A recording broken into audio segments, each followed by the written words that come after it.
leave it set at 17. If you feel cool, turn it up and it will then bring the heat up to 18.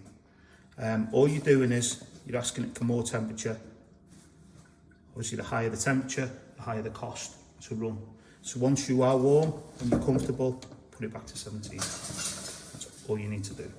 If you're going on holiday and you need to turn the heating off, keep your finger on the case button and leave it at that. And you can set that for as many hours up to 72 as you want if you're going for a couple of days. Or if you leave it like that, that means it's off until you switch it back on. To switch that back on, keep your finger on it for 3 seconds and it comes back on.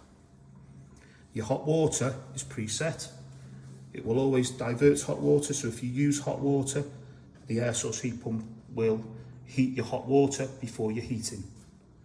It'll, there's a light in the airing cupboard. It's to be left on. That's for the immersions, and the immersions are only on so it heats the cylinder up to 60 degrees once every 2 weeks, and that's a Legionella cycle. That's a regulation. Apart from that, the heat pump will just heat the water up as and when you use it.